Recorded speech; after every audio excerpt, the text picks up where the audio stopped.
영어영문학과 6년 전공자 강성호 영어 선생님의 영어 수업 바로 지금 시작합니다.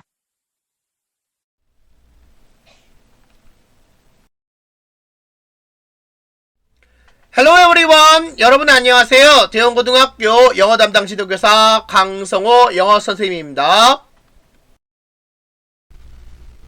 수능 특강 영어 오늘의 수업 진도는 30강 의학, 건강, 영양, 식품입니다. 30-1번 보캐블러리입니다. 화면을 멈추고 어휘를 점검해보세요. 30-1번 문제입니다. 다음 글의 요지로 가장 적절한 것은? 내용 살펴보겠습니다. 열량 수치와 열량 정보 표시는 항상 비만에 대한 사회적 불안감에 의해 형성되어 온 것 같다. 그리고 그러한 표시는 확실히 특정 식품 내의 열량 수치를 반영하기는 하지만 열량 가용성, 즉 우리 몸이 실제로 그러한 식품으로부터 대사할 수 있는 열량 수치를 반영하고 있지 않다.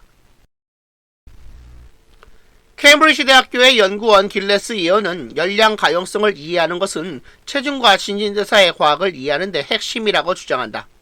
열량 가용성은 음식 안에 가두어 넣어진 열량의 수치가 아니라 소화 및 대사 과정에서 실제로 추출될 수 있는 열량의 양이다. 즉 어떤 음식이 그 안에 100칼로리를 포함할 수도 있지만 우리 몸은 그중 일부만 소화해낼 수도 있다. 따라서 예오가 주장하기로는 모든 영양 성분 표시와 식당 메뉴에 표기된 모든 열량 수치는 최악의 경우 틀린 것이고 기껏해야 오해의 소지가 있다. 이 글 30-1번의 소재는 열량 정보 표시의 맹점입니다. 우리의 몸은 음식을 소화하고 대사하는 과정에서 그 음식의 열량 중 일부만 소화할 수도 있고 이렇게 실제로 추출될 수 있는 열량의 양인 열량 가용성을 알아야 체중과 신진대사의 과학을 이해할 수 있는데 현재 영양 성분 표시와 식당 메뉴와 같은 곳에 표기된 열량 수치로는 열량 가용성을 올바로 알 수 없다는 내용의 글입니다. 따라서 글의 요지로 가장 적절한 것은 2번 영양 성분 표시의 열량 수치로는 실제 체내 가용 열량을 올바로 알 수 없다입니다. 따라서 30-1번의 정답은 2번이 정답이 되겠습니다. 30-2번 보캐블러리입니다. 화면을 멈추고 어휘를 점검해보세요. 30-2번 문제입니다. 다음 빈칸에 들어갈 말로 가장 적절한 것은? 내용 살펴보겠습니다.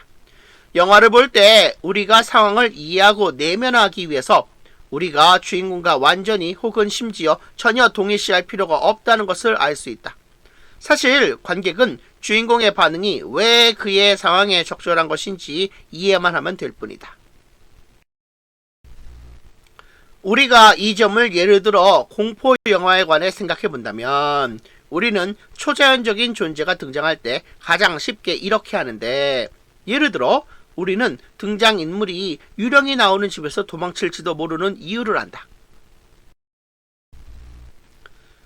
특히 우리가 주인공과 같은 문화를 공유하는 상황에서 우리는 우리가 보고 있는 등장인물이 초자연적이거나 끔찍한 괴물을 비정상적이라고 느끼는 이유를 쉽게 알아낼 수 있다. 영화 속 질병에 관해서도 마찬가지이다.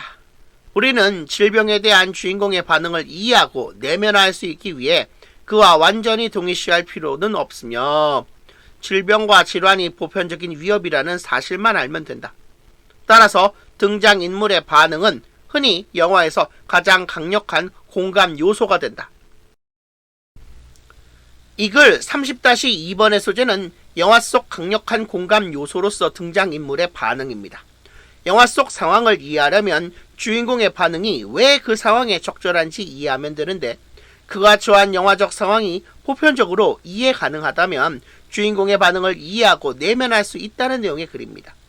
공포 영화 주인공이 유령의 집에서 도망치거나 괴물을 비정상적으로 느끼는 이유를 우리가 쉽게 알 수 있는 까닭은 유령의 집과 괴물이 보편적인 공포의 대상이기 때문일 것이고 질병과 질환도 마찬가지로 보편적인 위협이라고 했으므로 우리는 질병에 대한 주인공의 반응을 강력하게 공감할 것으로 추론할 수 있습니다. 따라서 빈칸에 들어갈 말로 가장 적절한 것은 3번 캐릭터 리액션즈입니다. 따라서 30-2번의 정답은 3번이 정답이 되겠습니다.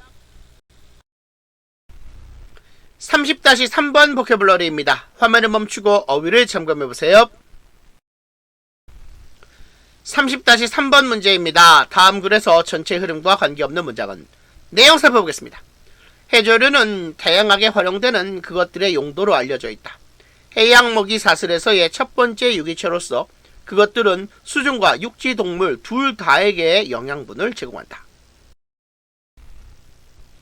그것들은 단백질 공급원으로 향료 첨가물로 혈당 감소를 위해 감기와 기침 등을 위한 의약품 제조를 위해 비만 예방을 위해 동물 사료로 바이오 연료의 연료로 바이오 가스 생산을 위해 물질의 겔화, 농축화 및 안정화 재료로 폐수 처리를 위해 그리고 훨씬 더 많은 것을 위해 사용된다. 해조류의 용도는 다양한 한편 그것들은 환경 친화적으로 여겨지고 그것들이 자라는 해양 생태계의 건강을 개선하는 것으로 알려져 있다. 전반적으로 그것들은 해양 생물에게 안전하고 건강한 터전을 제공하기 때문에 경제와 해양 생태계 모두에 도움이 된다. 해조류의 성장 속도는 바다의 수온 변화에 직접적인 영향을 받을 수 있다. 그것들의 존재는 또한 해저 저인망 어선의 장애물의 역할을 하고 그렇게 함으로써 해저와 그 지역의 취약한 환경을 보호한다. 이 글 30-3번의 소재는 해조류의 다양한 용도입니다. 수중과 육지 동물에게 영양분 제공, 여러 의약품과 바이오가스 생산, 폐수 처리, 해양 생태계 보호 등 해조류의 다양한 용도에 관한 글입니다. 따라서 바다의 수온 변화가 해조류의 성장 속도에 직접적인 영향을 미칠 수 있다는 내용의 4번 글은 글의 전체 흐름과 관계가 없습니다. 따라서 30-3번의 정답은 4번이 정답이 되겠습니다. 여러분, 반드시 기한 내에 출석 인증을 완료해주세요. 오늘 수업은 여기까지 하겠습니다. 여러분, 수고하셨습니다. 동영상의 저작권을 반드시 지켜주시기 바랍니다.